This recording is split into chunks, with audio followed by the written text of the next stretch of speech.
to the Big B and Little T channel. I'm Little T, and today I'm making some recipes from our cafe, 611 Bakehouse, just to put out there online to have forever and ever. And right now I'm going to make our cilantro hummus we use on our Elite Veggie sandwich in the cafe.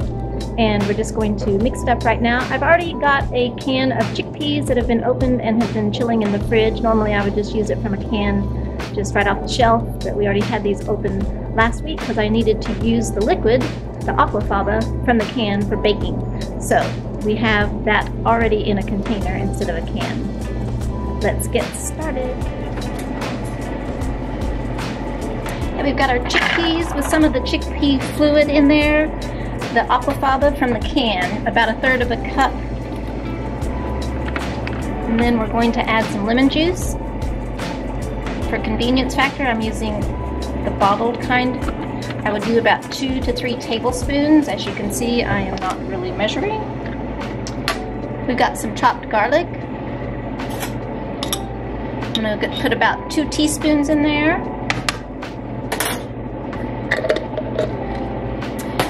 We have tahini, which is ground up sesame seeds. And I'm going to put a heaping tablespoon in there. Get it off the spoon. Then we've got some salt. Just going to use some sea salt, and I'll put about a teaspoon in there. And some black pepper. I'm just going to give a few good shakes. Then the last thing I'm going to add is some cilantro. And I'm just going to tear it off, stems and all.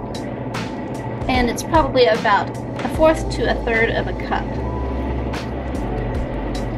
I'm going to get a little extra water because I don't believe I had enough of the bean fluid, and I'll add it just if I need it. Okay, let's get some of these ingredients out of the way.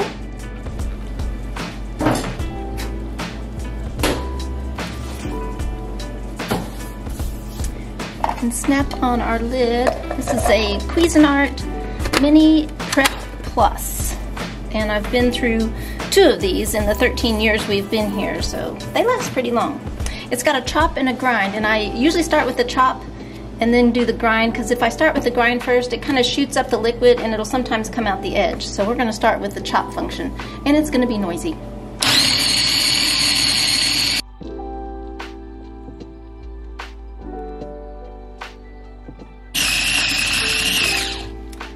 And then we'll look and see what the texture is, if it needs to have a little more liquid added. And I don't think so. I think it just needs to be ground up some more, but it looks like it's a good consistency. It's not too runny and it's not too pasty. So we're just going to grind it up some more. Sometimes what happens is the cilantro will get stuck on that little pedestal that's going around, the little blade part. But usually when you change over to grind, it'll suck it back down in the middle and chop it up well. And that's what I'm going to look for to see if those cilantro leaves are getting all ground up. You will notice that I didn't add any olive oil to this. This is a fat-free version that I make. And of course, to your taste, you could add some of that in place of a little bit of the aquafaba. It's up to you. So we're going to chop a little bit more.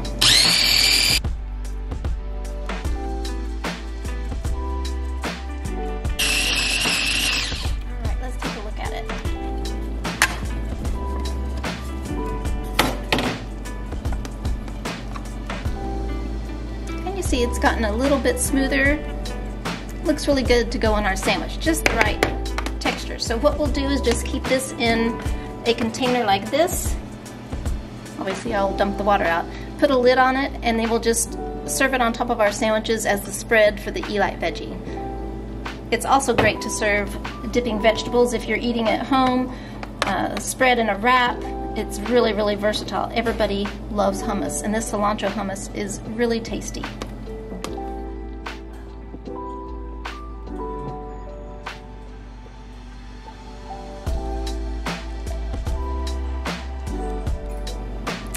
Thanks for watching. I hope you enjoyed this quick and easy recipe for cilantro hummus that also happens to have no added oil. We get some fat from the tahini, but that's just ground sesame seeds. That's where that fat comes from, is the seed. So enjoy this recipe, spread it on a bagel, spread it on a sandwich, have it with some veggies, on a wrap. It's just really, really versatile. I hope you give it a try. If you like it, give us a thumbs up, subscribe to our channel if you haven't done so already, and we'll see you in the next one.